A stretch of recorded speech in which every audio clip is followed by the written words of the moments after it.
High guys, ഞാനിന്ന് പറഞ്ഞാല് book റിവ്യൂവിന്റെ 22ാമത്തെ എപ്പിസോഡിലാണ്. അപ്പൊ ഞാൻ റിവ്യൂ ചെയ്യാനായിട്ട് പോകുന്ന ബുക്ക് എന്ന് പറയുന്നത് രാവണൻ ആര്യാവർത്തത്തിന്റെ ശത്രു എന്ന അമീഷ് തിരുപ്പതിയുടെ പുസ്തകമാണ്. അപ്പോൾ വീഡിയോക്ക് കിടക്കുന്നതിന് മുമ്പ് ഇവിടെ ഭയങ്കര മഴയൊക്കെയാണ്. അപ്പോൾ ചിലപ്പോൾ ശബ്ദമൊക്കെ കേട്ടേക്കാം. അതുകൊണ്ടാണ് ഞാൻ മൈക്ക് തന്നെ വെച്ചിരിക്കുന്നത്. അപ്പോൾ ഞാൻ ചില വീഡിയോക്ക് മൈക്കൊന്നും വെക്കാറില്ല, പക്ഷെ ചിലപ്പോൾ വോയിസ് കേട്ടേക്കാം, നോയ്സ് കേട്ടേക്കാം. ചിലപ്പോൾ മഴയുടെ എങ്ങാനും ഇങ്ങനെ മഴയൊക്കെ ഉണ്ടാവും. പക്ഷെ മിക്കത് നോയ്സ് ഒക്കെ ആണെങ്കിൽ കേട്ടാ. അപ്പൊ ഇത് മലയാളത്തിൽ വിവർത്തനം ചെയ്തിട്ടുള്ളത്, ഇംഗ്ലീഷ് കൃതി ചെയ്തുകൊണ്ട് തന്നെ മലയാളത്തിൽ വിവർത്തനം ചെയ്തിട്ടുള്ളത് പറഞ്ഞാൽ കബനി സി എന്ന വേറൊരു ഓതറാണ്. അപ്പൊ ഈ ഒരു ബുക്കിനെ പറ്റിയിട്ട് പറയുകയാണെങ്കിൽ നമ്മൾ ഫസ്റ്റ് ഭാഗം കണ്ടു രാമചന്ദ്ര പരമ്പര എന്ന വളരെയധികം പ്രശസ്തമായുള്ള ഒരു പരമ്പരയിലത്തെ 3ാമത്തെ പുസ്തകമാണ്. ഇതിന്റെ 1ഉം 2ഉം ഞാൻ റിവ്യൂ ചെയ്ത് ഈ ചാനലിൽ തന്നെ ഇട്ടിട്ടുണ്ട്. അതിന്റെ ലിങ്ക് ഞാൻ ഈ വീഡിയോയുടെ അടിയിൽ കൊടുക്കാം. അപ്പൊ നിങ്ങൾക്ക് അത് കാണാവുന്നതാണ്, വീഡിയോ ഒന്നും കണ്ടില്ലെങ്കിൽ. അപ്പോൾ ഈ ഒരു ബുക്ക് എന്ന് പറയുകയാണെങ്കിൽ ഫസ്റ്റ് ഭാഗം നമുക്ക് എല്ലാവർക്കും അറിയാവുന്ന പോലെ രാമൻ ഇശ്വരകോമശത്തിരി വിരാജാവ് എന്ന് പറഞ്ഞിട്ട് രാമന്റെ പെർസ്പെക്റ്റീവിലൂടെയായിരുന്നു രാമായണത്തിന്റെ കഥ പറഞ്ഞു പോയിട്ടുണ്ടായിരുന്നത്. ഫുള്ളല്ല, അതായത് ഈ ഒരു കഥ ഇപ്പോൾ രാമചന്ദ്ര പരമ്പരനെ പറ്റിയിട്ട് തീരെ അറിയാത്തവരാണെങ്കിൽ ഞാൻ ഈ ഒരു 3 ബുക്കിന്റെ ഒരു സമ്മറി പറയുകയാണെങ്കിൽ ഈ ഒരു 3 ബുക്കും 3 ഡിഫറെന്റ് പെർസ്പെക്റ്റീവിലൂടെയാണ് പോകുന്നത്. അതായത് ഇനിയും 2 ബുക്കുകളും കൂടി വരാണ്ട്, ഒരു ബുക്ക് വന്നു ഇനി ഒരു ബുക്കും കൂടി വരാണ്ട്, ലങ്കായുധം കഴിഞ്ഞിട്ട് വേറൊരു ബുക്കും കൂടി വരാണ്ട്. അപ്പൊ ഈ ഒരു ട്രയോളജി എന്ന് പറയുകയാണെങ്കിൽ രാമായണത്തിന്റെ നമ്മള് സ്ഥിരമായിട്ടുള്ള ഒരു കഥ തന്നെയാണ് രാമായണം എന്ന് പറയുന്നത്. അപ്പൊ അതിലെ 3 പ്രധാനപ്പെട്ട കഥാപാത്രങ്ങളാണ് രാമൻ, സീത, അതുപോലെ തന്നെ രാവണൻ. അപ്പോൾ ഈ 3 കഥാപാത്രങ്ങളെ കേന്ദ്ര കഥാപാത്രങ്ങളാക്കിക്കൊണ്ടാണ്, അല്ലെങ്കിൽ ഇരു കഥാപാത്രങ്ങൾ മെയിൻ ആക്കിക്കൊണ്ടാണ് ഈ ഒരു പരമ്പര തന്നെ പോകുന്നത്. ഫസ്റ്റത്തെ ബുക്ക് രാമന്റെ പേഴ്സ്പെക്റ്റീവിലൂടെ ആയിരുന്നു. അതുപോലെ തന്നെ സെക്കൻഡ് സീതയുടെ ഭാഗത്ത് നിന്നുണ്ടായിരുന്നു കഥ എഴുതിയിട്ടുണ്ടായിരുന്നത്. അതുപോലെ തന്നെ ഈ ഒരു ബുക്ക് എന്ന് പറയുന്നത് രാവണന്റെ ഭാഗത്ത് നിന്നിട്ട് രാവണൻ ആര്യവർത്ത ശത്രു എന്ന പേരിൽ ഇദ്ദേഹം എഴുതിയിരിക്കുകയാണ്. വളരെ മികച്ച രീതിക്ക് തന്നെ ഈ ഒരു ബുക്കും ഇദ്ദേഹത്തിന് ആവിഷ്കരിക്കാൻ വേണ്ടിയിട്ട് സാധിച്ചിട്ടുണ്ട്. ഈ ഒരു ബുക്കിനെ വെച്ചിട്ട് പറയുകയാണെങ്കിൽ രാമചന്ദ്ര പരമ്പരയിലത്തെ ഈ 3 ബുക്കുകളെ വെച്ചിട്ട് പറയുകയാണെങ്കിൽ രാമൻ, സീത, അതുപോലെ തന്നെ രാവണൻ, ഈ 3 ബുക്കുകളിലും വെച്ചിട്ട് പറയുകയാണെങ്കിൽ മുഴുവനായിട്ടുള്ള ഒരു രാമായണ കഥ എല്ലാവരും വെച്ചിട്ട് പറയുന്നത്. ബാക്കി കഥകളൊക്കെ ഒരു ലങ്കായുധം എന്ന് പറഞ്ഞിട്ടുള്ള ബുക്കിലും അതുപോലെ തന്നെ ഇനി വരാനിരിക്കുന്ന ബുക്കിലാണ് പറയുന്നത്. അപ്പൊ ഈ പേഴ്സ്പെക്റ്റീവ് അല്ലെങ്കിൽ രാമന്റെ പേഴ്സ്പെക്റ്റീവ് സീതയുടെ പേഴ്സ്പെക്റ്റീവിലും കഥ പറയുന്നത് പറഞ്ഞത് സീതേനെ തട്ടിക്കൊണ്ടു പോകുന്ന ആ ഒരു ഭാഗമില്ലേ, ആ ഒരു ഭാഗം വരെയാണ് ഈ ഒരു കഥ പറഞ്ഞു പോകുന്നത് പറഞ്ഞിട്ടുണ്ടെങ്കിൽ അതുകൊണ്ട് തന്നെ വളരെയധികം എൻഗേജിങ് ആയിട്ടാണ് ഈ ഒരു 3 ബുക്കുകളും പോകുന്നത്. പ്രത്യേകിച്ച് ഈ ബുക്ക് തുടങ്ങുന്നതും നമ്മൾ രാമനിലും അതുപോലെ തന്നെ സീതയിലും കണ്ടിട്ടുള്ള പോലെ തന്നെ സീതയെ തട്ടിക്കൊണ്ടു പോകുന്ന ആ ഒരു ഭാഗത്ത് നിന്ന് തന്നെയാണ് തുടങ്ങുന്നത്.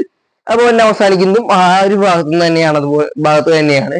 അതുപോലെ തന്നെ ഇതിൽ വിശ്വാമിത്രൻ പോലത്തെ കഥാപാത്രങ്ങൾക്ക് വളരെയധികം ഇമ്പോർട്ടൻസ് തന്നെ കൊടുത്തിട്ടുണ്ട്. മാത്രമല്ല രാവണൻ എന്ന ക്യാരക്ടർ എസ്റ്റാബ്ലിഷ് ചെയ്യുന്നതിൽ, രാവണൻ എന്ന ക്യാരക്ടർ എന്താണ് എന്ന് എസ്റ്റാബ്ലിഷ് ചെയ്യുന്നതിൽ ഈ ബുക്ക് വളരെയധികം മികച്ച രീതിക്ക് തന്നെ പങ്കുവഹിച്ചിട്ടുണ്ട്.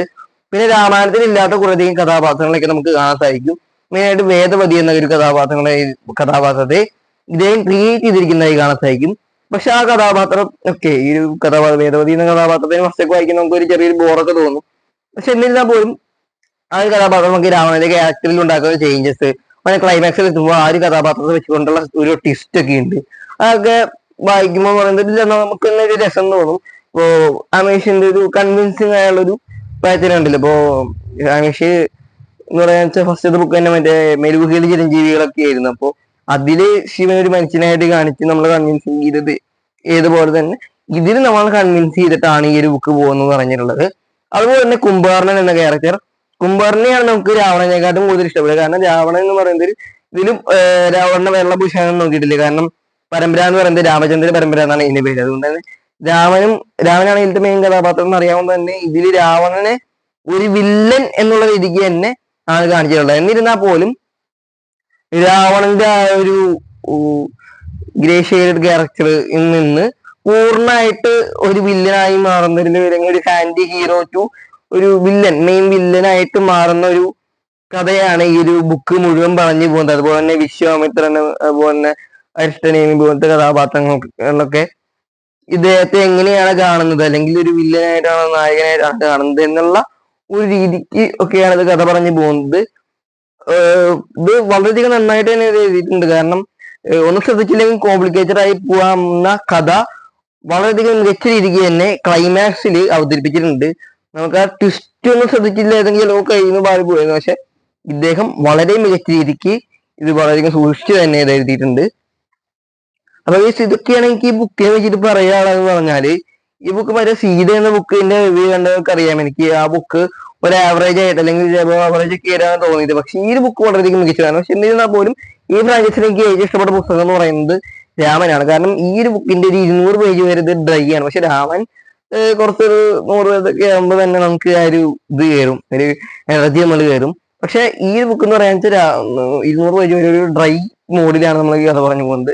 പക്ഷെ ഓപ്പണിങ്ങും അതുപോലെ തന്നെ ബാക്കി 200 പേജിന് ശേഷമുള്ള ബാക്കി കാര്യങ്ങളൊക്കെ അടിപൊളിയാണ്. അതിനുശേഷം ഉള്ള കൊടൂരമായുള്ള സീക്വൻസുകളൊക്കെ ആണെങ്കിൽ അത് പറഞ്ഞു പോകുന്ന രീതിയൊക്കെ ഉണ്ട്, അതൊക്കെ വേറെ ലെവലാണ്. പിന്നെ ഇതില് ടോട്ടലായിട്ടുള്ളത് പറഞ്ഞാൽ 29 അധ്യായങ്ങളാണ് ഇതിലുള്ളത്.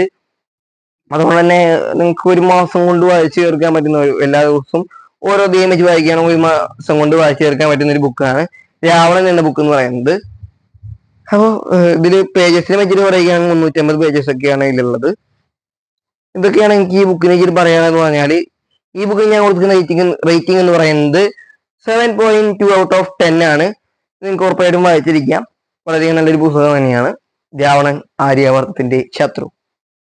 അപ്പോൾ ഇതാണ് വീഡിയോ. ഈ വീഡിയോ ഇഷ്ടപ്പെട്ടെങ്കിൽ ലൈക്ക് ചെയ്യുക, ഷെയർ ചെയ്യുക, സബ്സ്ക്രൈബ് ചെയ്യുക.